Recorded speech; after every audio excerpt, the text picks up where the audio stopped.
Jidinaga, welcome to Adults Class 2 Practical Applications of Jainism. Let's start with the Navkar mantra. Namo Amyamaka Anam Namo Samsakanam Ayayani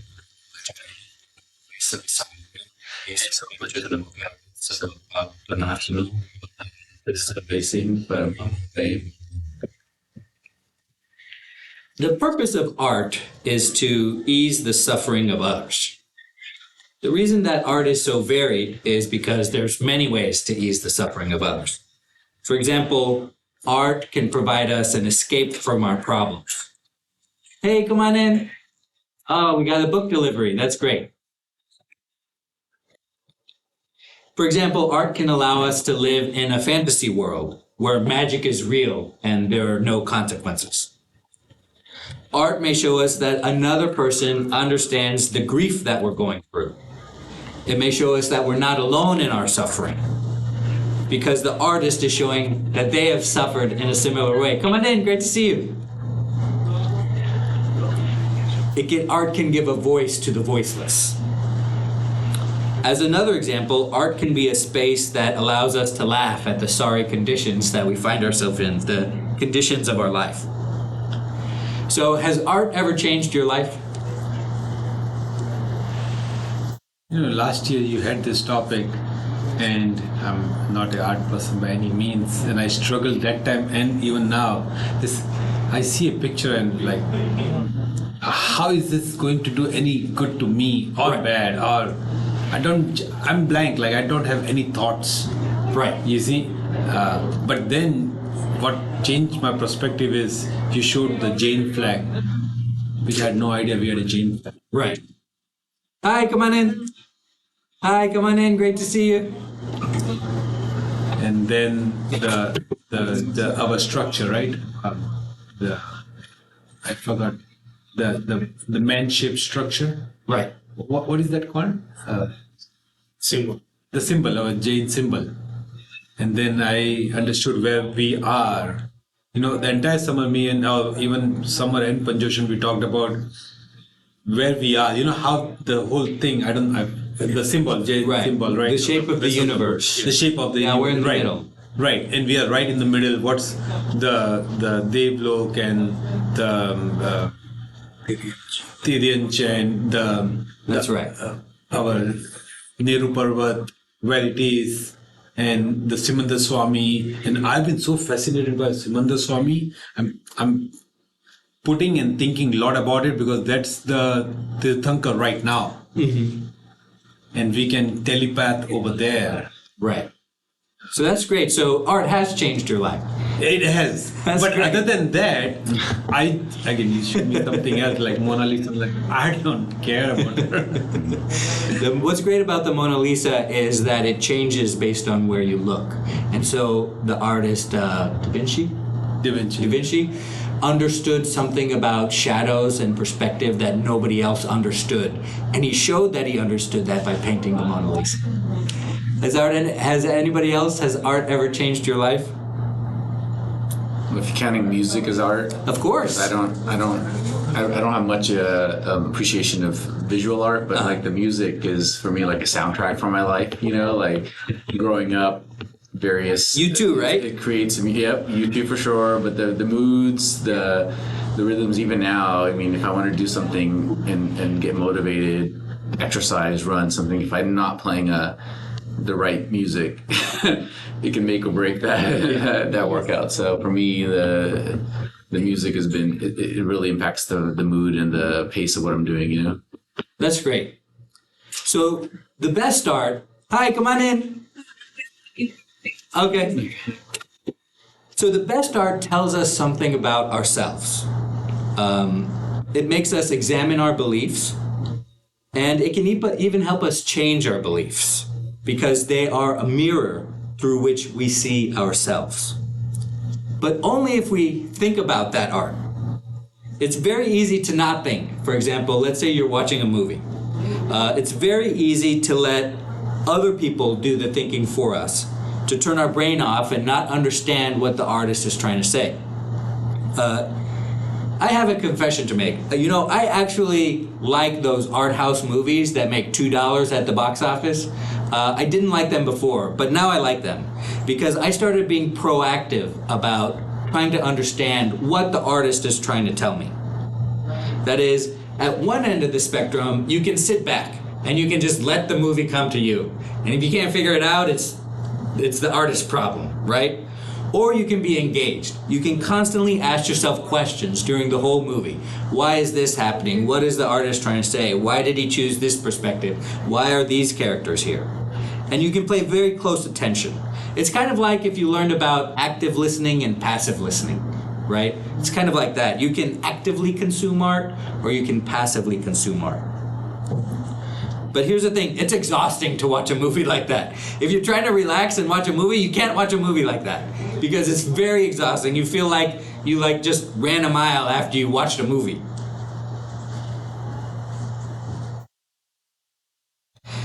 And here's the point. Life is exactly like that. You can go through life actively or passively along that same spectrum. You can sit back and let your life come to you, or you can actively examine your life.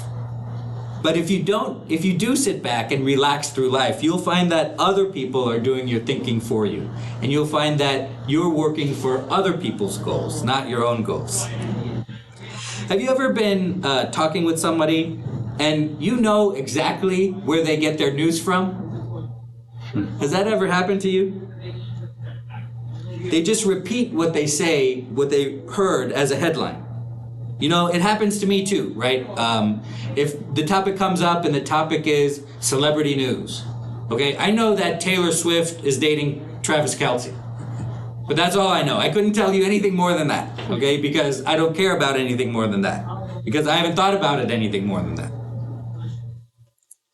One time I was talking with somebody and they expressed a talking point as their own opinion.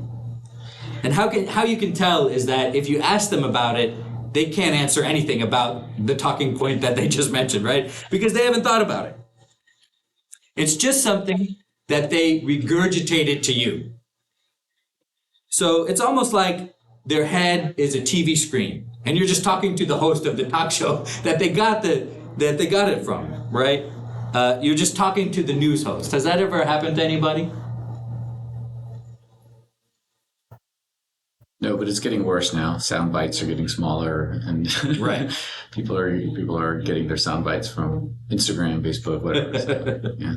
And you ask them about it, and then they'll say, oh, and they'll hem and ha, and because they haven't really thought about it. And if you give them a good counterexample, they don't want to think about it. And then if you keep pressing them, they'll say, oh, well, that's just my opinion, as if that somehow absolves it, right? As if that somehow makes it okay to not have an opinion you can't back up. The more you pay attention to this, the more you realize everyone is walking around with TVs on their shoulders instead of heads. That is, it's true in more ways than one. Look around. Imagine everyone in this room had a TV for a head, including you. Imagine your head was a TV. And what is displayed on it is what you're seeing right now.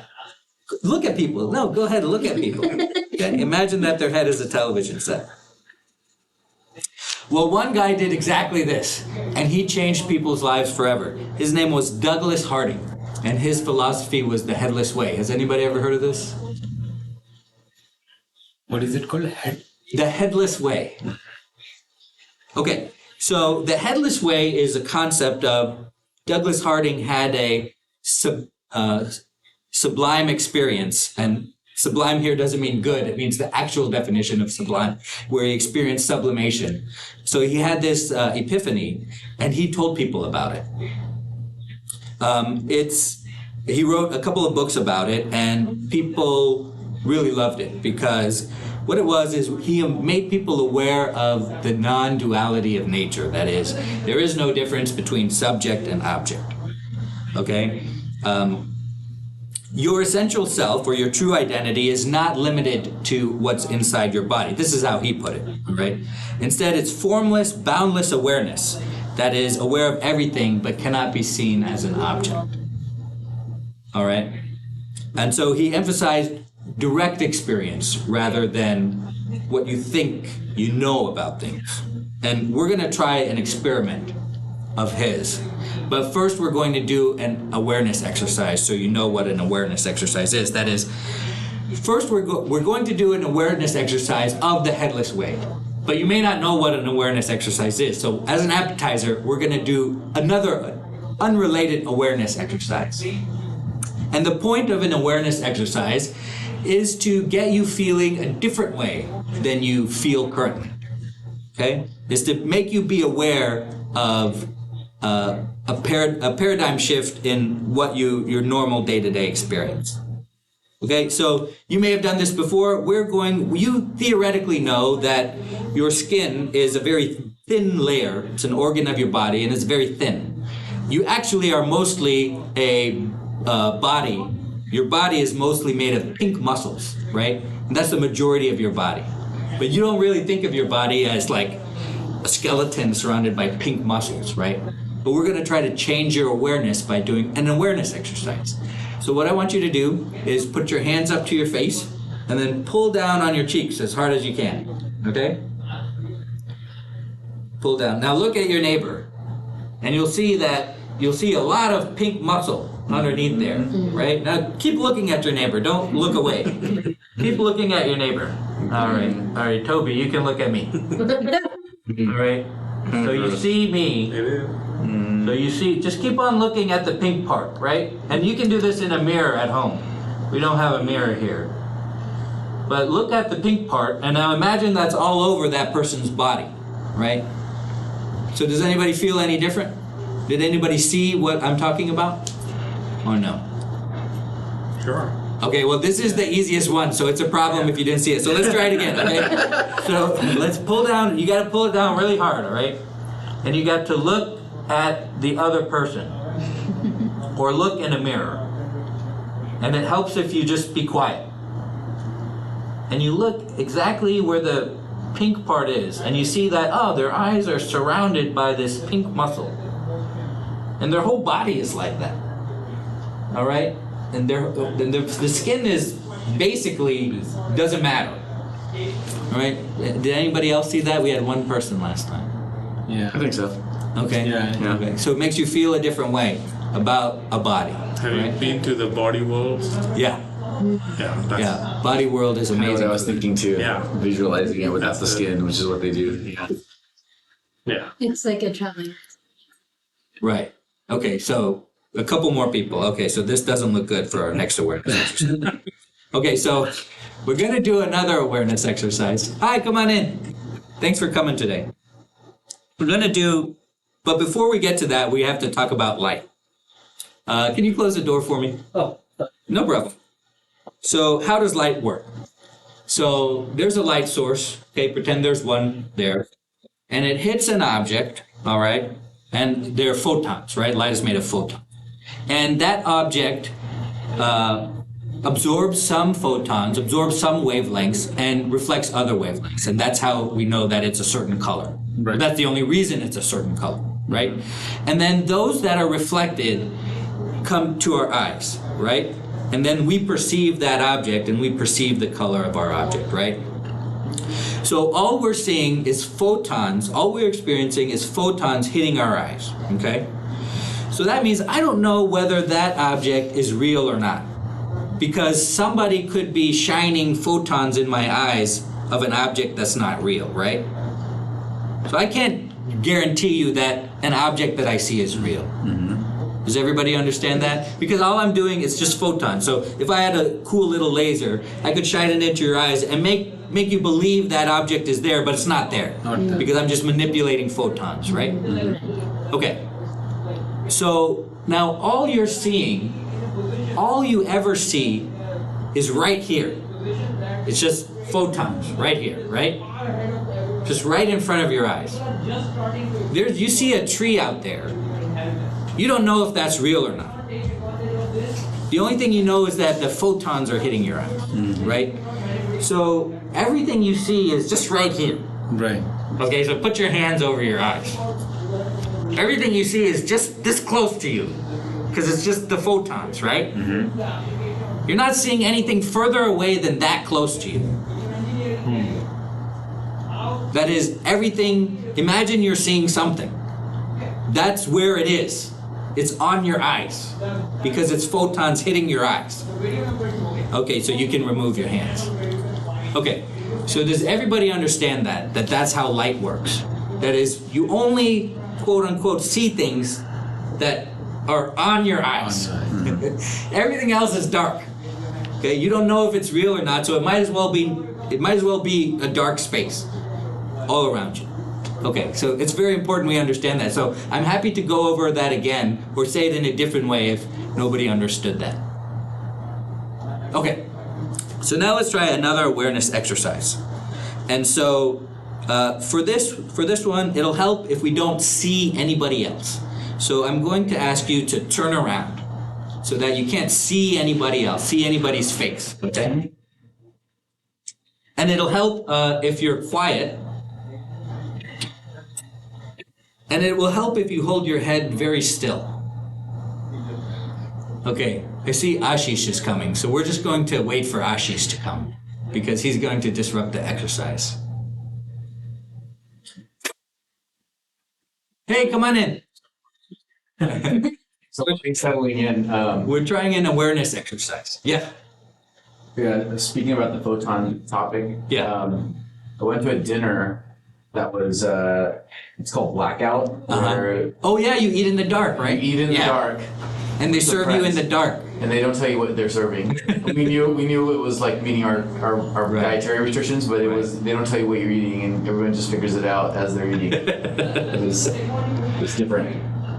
Okay, so all we're doing is an awareness exercise of what's called the non-duality of nature. That's it, okay? We're just gonna feel a different way. And what I will ask you to do is hold your head very still, okay? And keep your eyes open. I will ask you to move your arms. And I will ask you not to talk because that will take us out of it. All right, so let's take just 3 deep breaths.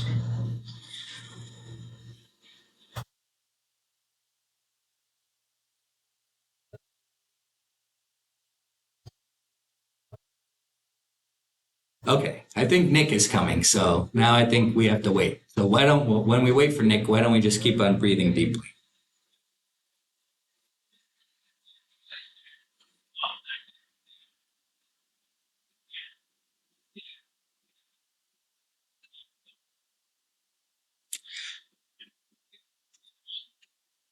All right, now take your hand and open your eyes and point to something in front of you. Point to an object. Okay? Now that object has a shape and it has a color. And it's a thing. Okay, now point to something lower. Point to another object. It could be the floor or the carpet or anything. Now that is also a thing. It has a shape and it has a color. Okay? Now point to your knee. Okay? Now you can see that it's a thing. You're looking at the color of your clothes. It has a shape. It is a thing. Now point to your torso and look at your torso. It's also a thing. It has a shape and a color.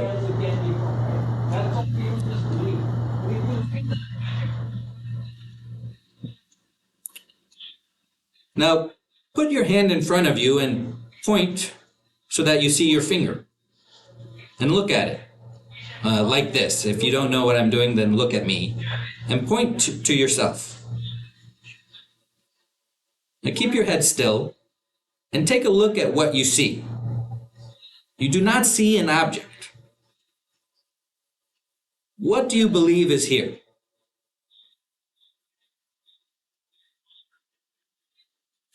Now, I'm not asking you to think about what you believe is here. I'm asking you to put aside your belief and take a fresh look at what are you pointing at.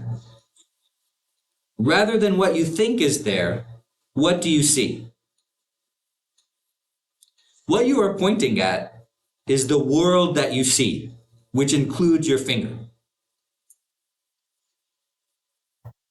What you are pointing at is not a thing. It is a picture, like a piece of art. In fact, you don't have a head. Where your head should be is only a picture of what you see. It's as if you had a mirror or a television on your shoulders that only projects exactly what you see. That is, what are you pointing at? In your direct experience. Theoretically, you think you're pointing at your head, but it's not there. You cannot see it. What you are pointing at is the world that you experience, just like photons that hit your eyes. What you are pointing at looks like a movie screen that you experience the world through, and that is the world. So in fact, you see, you do not have a head and have something else where your head should be.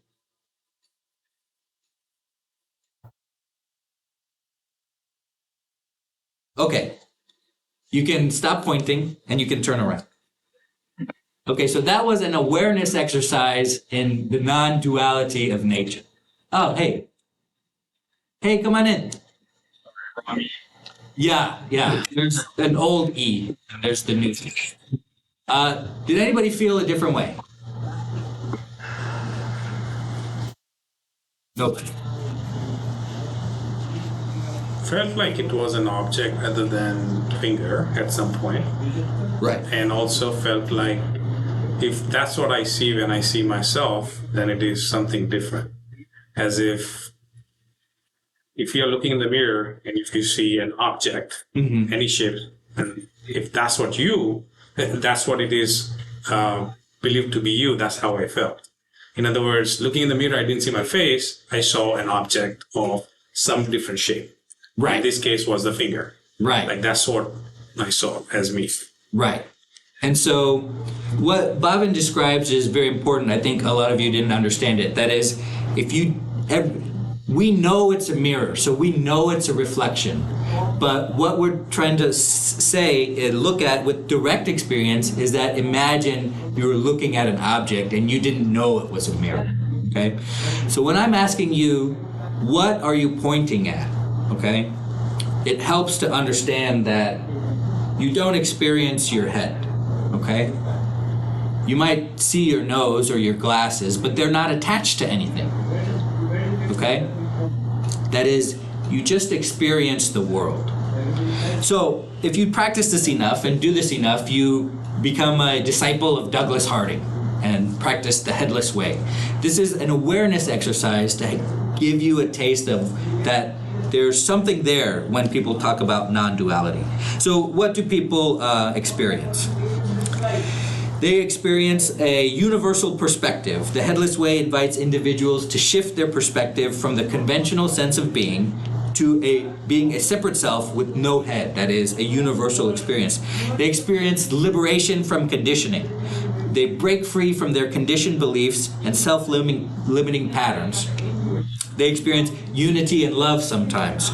They have a sense of unity with other people. They feel love, compassion, and interconnectedness. So try this next time. You can actually look it up on YouTube. If you look up The Pointing Experiment by Douglas Harding, it helps to be alone. It helps to be quiet and reflective and contemplative. That's why I had you turn around. Because it's hard when you see other people's head to imagine that you don't have one, right? So it helps if you're alone. It helps if it's quiet. And it helps if you get yourself in the right headspace to try to do that.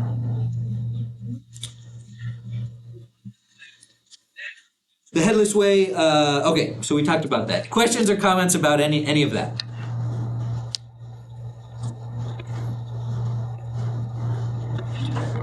Was the point of the experiment to imagine not seeing yourself, like the physical attributes, and then you're trying to look into what it is that you're pointing at that's besides the physical? So the problem is the point is to realize that you don't experience your head. And then once you start to so once you have an inkling about that, that will open the door to what's this mumbo jumbo people call the non-duality of nature. Okay, that is, there is no subject and there is no object.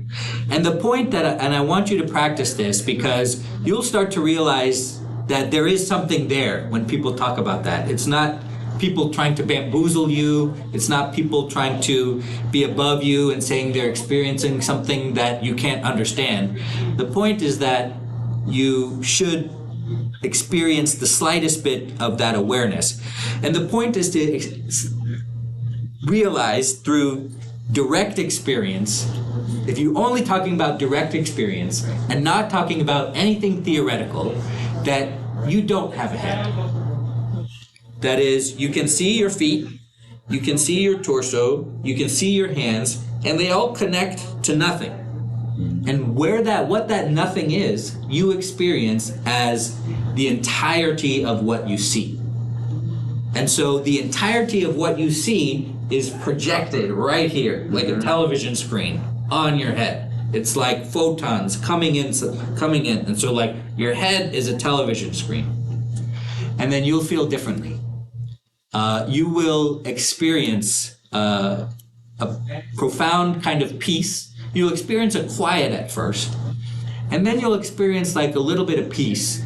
If you have anything going on in your head, that will go away. Like if you have a stuffy nose, you won't feel that. If you have a headache, you won't feel that, because you are starting to experience your head not being there. And after that, you will experience a kind of profound thinking of, this is amazing, and is this it? Is this all he was talking about? And if you experience that, you've hit it, okay? You say, this is amazing, this is profound, everybody's walking around with this television set on their heads, and then you'll be like, is that all he was talking about? And yes, that is all I was talking about once you feel that. And then you'll start to experience life differently. And if you can hang on to that, and if you can, you'll be able to call it up whenever you want. And it's like whistling, like we said earlier. You'll be able to practice it. And then you start to, if you get to where this guy Douglas Harding was, you'll start to live your life like that.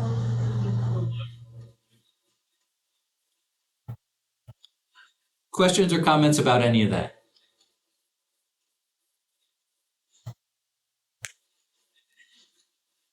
Okay, so what does this have anything to do with Jainism? We've been sitting here for a half an hour, and we haven't talked about Jainism yet. What does anything we talked about have to do with Jainism?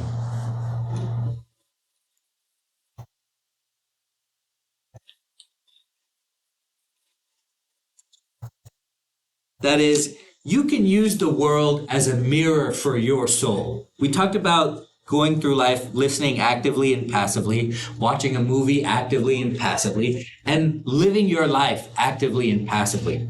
What you think of the world is you think that instead of using the world as a mirror for your soul, you believe that somehow the world exists and that you should inspect it and that you should pay attention to what's going on. No. The only thing that matters is what the world has to say about your soul. That is, when your kids don't brush their teeth, that causes some kind of feeling inside of you. And you can use that as a mirror for what your soul is. You get angry. Why did I get angry? He's a kid. He's not going to brush his teeth. Anger doesn't need to come into the equation, right? When your kid gets a bad grade at school, you can use that to inspect yourself. Why am I upset that my kid got a bad grade? What expectations did I have? Why do these feelings rise up in me? When your kid doesn't want to go to Patsala and complains, you can use that as a mirror for yourself. So now that you understand it, you can use everything you see and everything that happens as a mirror for your soul, to prove to yourself that your soul is there. And once you prove that to yourself, your life is going to change. Hi, come on in. How you doing? Okay. You can use anything and everything as a mirror. And it's more important that you use it as a mirror than it is what is going on. Hi, come on in. How are you doing? Good. Question. Yeah. I couldn't find a link between what you just said between my kid not brushing and me getting upset, and not sleeping at 9 p.m. because I know if he doesn't sleep, he's not going to wake up in the morning. So I have to yell at him. Right. Now he's upset. You have I'm to yell upset. at him. I have to, right? Right. That's the only way I think it works. Right. That might be wrong, but it works. Sure. Sure. So I'm finding a disconnect with how can I put this to use? Sure. So things happen and they cause sensations within you. Right. And your only responsibility is to monitor those sensations, examine yourself, why you have those sensations, and learn something about your soul. To believe you're a soul. Because once you start doing it for everything, you'll start believing you're a soul. Because you'll inspect those sensations very closely and figure out. And so then you'll start to realize that the things happening are not the important things. The only important things is the reflections that go on within yourself. And those are the only use for anything that happens, anything you experience, and anything that you see. So that was just an example. I could look at that tree and see it waving in the wind, and I could have a thought because of it. And I could say, why did I get that thought? What is going on? What is it about me that gets that thought, right? And so the fact that the tree was waving was inconsequential at some point. The fact that it caused me to have a reaction, that's what I want to experience. And that's what reflecting on your soul is. So the reason why it's important, why everything we talked about, what does it have to do with Jainism? It has to do with convincing yourself you're a soul, which is our number one problem. That is, we don't believe we're a soul. And so I just gave you an avenue to try to convince yourself you're a soul and to try to experience your soul. And plus, it'll help you with the kashayas, right? Anger, ego, deceit, and greed. Whereas where you have, when somebody does something to you or when somebody causes one of these passions within you, you step back and you inspect those and you say, why did that cause it within me? What is going in my life? What is going on in my life that caused this anger? Is it a mismatch between expectation and reality that caused the anger inside of me? Am I getting angry at myself? Why am I getting angry at myself? There's no use in getting angry at myself. Why do you say that you are getting angry at yourself? What does that mean? So anger is caused the cause of anger is the mismatch between expectations and reality. So all anger is directed at the self. Can you give me an example where anger is not directed at the self? Like the example what he gave, right? Okay. So kid doesn't do anything. I'm getting angry at the kid. So your kid doesn't go to sleep, expect that. and you get angry, right? Right. Your kid doesn't go to sleep, but didn't you know it was possible that your kid would refuse to go to sleep? Yes, that's a possibility. Right. So that's the mismatch between you knew there was a reality, but your expectations were different. Right. Why were your expectations different from reality? Because you're Indian. Yeah. So, I mean, isn't it's important to get angry occasionally? That's where you're trying to correct yourself. No, If it's you not accept important to get everything that angry. is out there. I'm sorry I interrupted you. Can you start over? Can you start over and tell me again? I know what you're trying to say, but it's like, isn't it is normal expression of a soul to get angry? Because if you're accepting everything as it is, you're not going to correct yourself. It's a normal gesture to be angry. That's where you reflect back and then you realize that this is something is not right or wrong.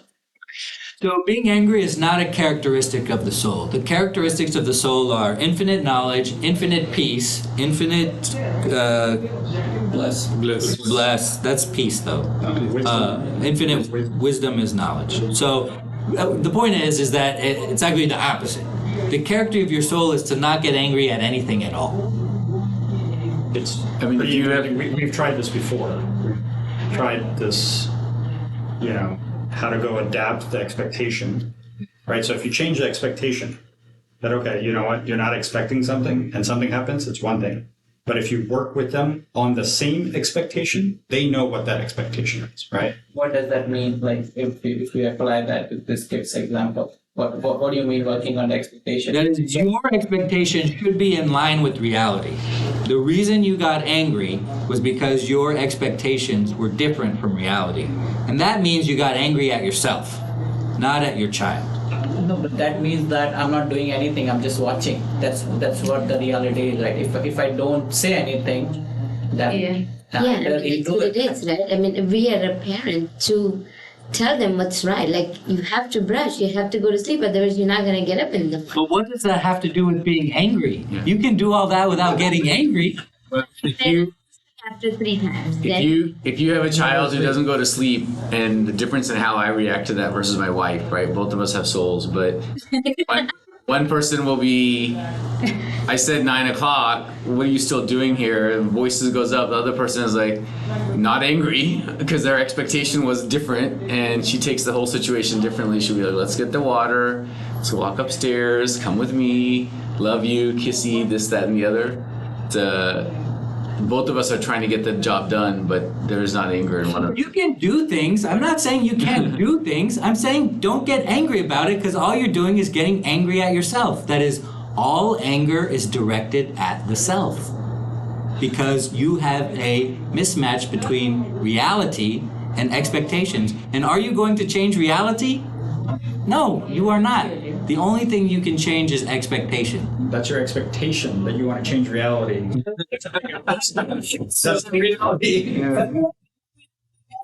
What's happening right now? Of what you are saying, it is a different from person to person. It's a No, but you perspective. can't. He's saying that don't get up. You can avoid getting upset to do that. And when you do get upset, it's actually your expectation that you're getting upset at because you set this expectation. I mean, the perfect example I can give you this, right? That when we started serving lunch here, everyone's like, what else is there? What else is there? What else is there? And then we just set the expectation. The first thing I did is I said, here's the menu, guys. Everyone knew what the menu was. There was no expectation then. We set the same expectation, That's true. right? That, hey, this is what we're going to try to do, right? So then people don't ask, do you have this? Do you have this? Do you have this? This. And that's the one I can give you from Temple. From home, I can give you a bunch. Like, I think that as parents and as Indian parents or Asian parents, we have these high levels of expectation because we want something better for our child than maybe our parents had or our grandparents had or we had, right? So we want them to excel in what. The problem is we have to give them the tools to go do that, right? And when we don't support them and set these high expectations that probably aren't achievable in the time frame we want to do it, it doesn't allow us to do it. And so we all fail. And the failure is our anger at ourselves, right? That, shoot, why did my son or daughter get a 90? Why didn't they just brush their teeth? It's not, how hard is it? How complicated it is? We get angry at ourselves. And they're still there just like very calm. Yes. Right? So I think that if you just take this a week and every time you think you're going to get angry, just reassess that. I think it'll help you a lot. I mean, it's definitely helped me calm down. I can't do it at work. I just can't do it at work. I think it's very hard for me to do it at work because of my short patience. But I do see us, like when we start a meeting now, it's like at the end of this meeting, where are we going to get at? Right? So we set the expectation of what we want at, what the deliverable wants, right? So it's different, right? When you talk to different people. That's good. Having expectation. But in the day-to-day life, like when we juggle between the work and the family and everything, I feel like everyday basis, maybe you don't get angry, but you have this frustration or that negative emotions about the situation. That's anger. Yeah, that's anger. Then the fast pace is so much as, for example, like work, you even don't realize that, hey, you are creating this and you don't know how to control that. I have a hard time struggling controlling it. Yeah, you're absolutely right. And it's not like I'm not verbalizing or nobody can know, but I know in my heart that I'm getting angry, Of course, outside, like I'm sweet and all that, and I'm that at work, of course, because I have no option. But inside, it's a vow. You are creating that vow, and that means you are failure. You're absolutely right. I never said it was easy. It's easy to talk about this within these four walls. This class has always been about taking what we learned here and applying it outside to our life. It's easy once you leave that door to think about, well, what's for lunch and what's this, and to get back to your regular life. It's very hard to do, but I can't be with you your whole life. I'd like to, because I care about every one of you, and I'd like to make your life better. This is the only time I get with you. So the only thing I can do is try to show you that there is something here worth inspecting. Yes. So I was saying, so when between me and my child, the expectation is that they're supposed to brush, right? And when they don't brush, I know the consequences, and I'm the one who's going to have to deal with the consequences. Right. Yeah. And that's the problem. That's right? the problem. So you have to clean up the messes Yeah. of your child, and that's why you get angry. Because why do I have to clean up this stuff that he did it? Why am I suffering the consequences of his actions? I thought this was Jainism, that you suffer the consequences of your own actions. Guess what? You do suffer the consequences of your own actions because you're the one that got angry. So just as practical this is, I've been here class for 3 or 4 years now. Folks who've been here, I'm sure their anger level has dropped. So if you're his first year, come next year and hopefully it's a reiteration of every year. So thank you, Tamir, for allowing us a weekly reminder. Because as he says, you pretty much get the 1 hour. 99% of us, when you leave, you kind of go back to reality. But this 1 hour will help you reinforce that, and hopefully you can apply it in your day-to-day life. Right. You still look like you don't believe me.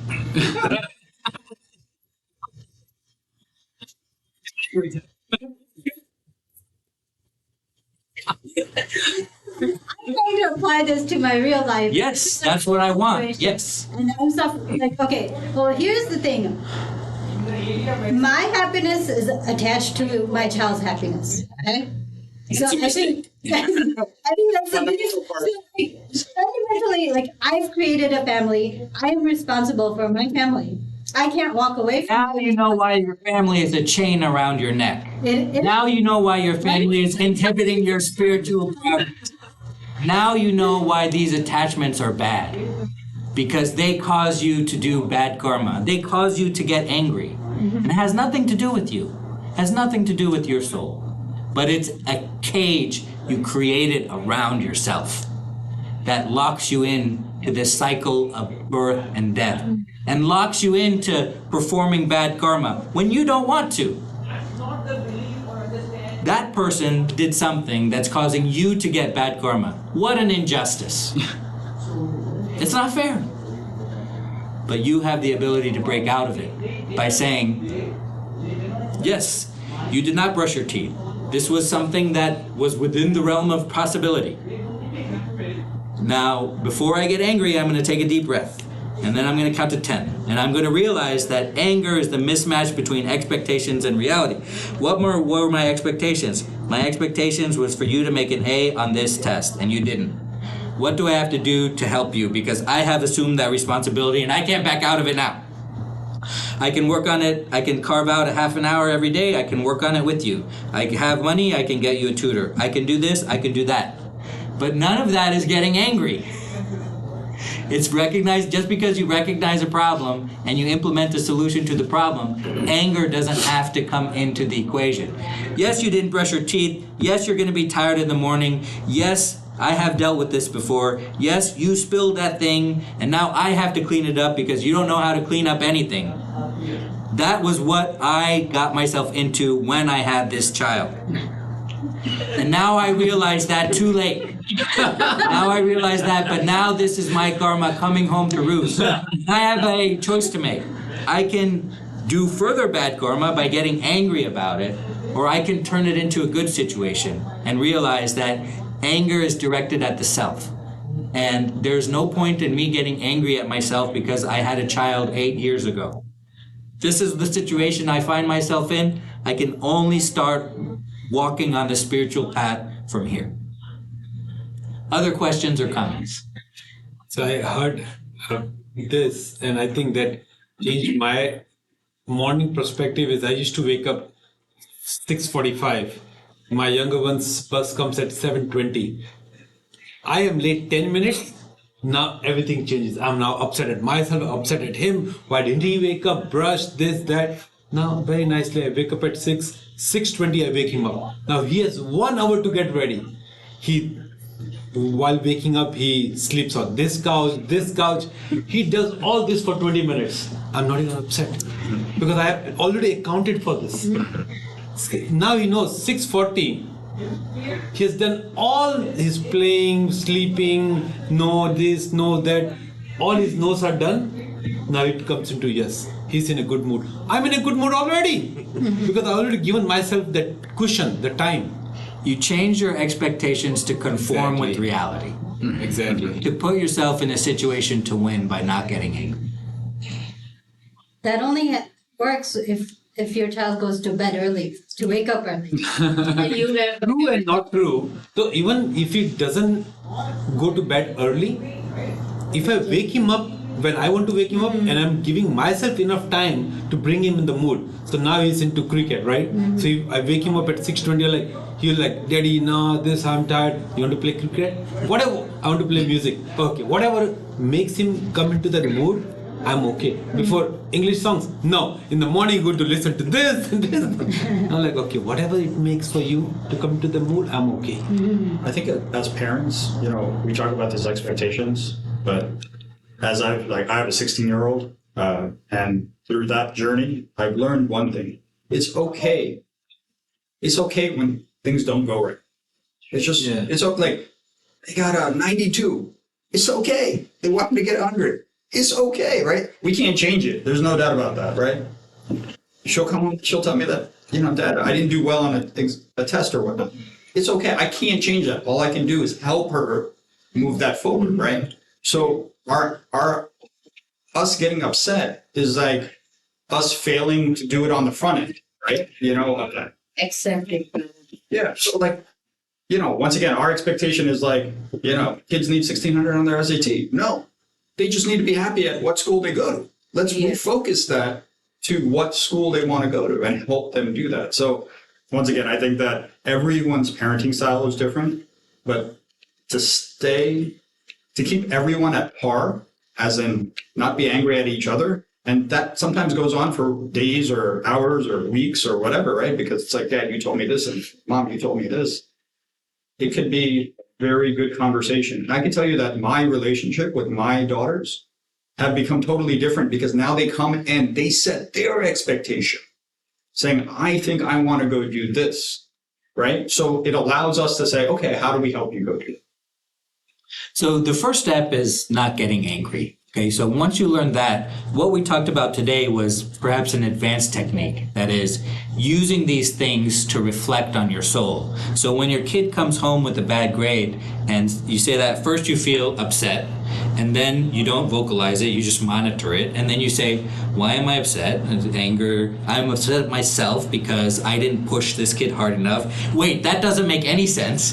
That however hard I push, she's gonna suffer the consequences of her actions. I'm gonna suffer the consequences of mine. I realize I'm a soul. I realize she's a soul. And then that's what I'm talking about using the world as a mirror for your soul. Okay? That's perhaps an advanced technique, but the first step is to not get angry. The second step is to monitor your passions. And the third step is to use that monitoring to reinforce that you're a soul. Other questions or comments? I have to get something. That's okay. Thank you so much for your time this week. I really appreciate that.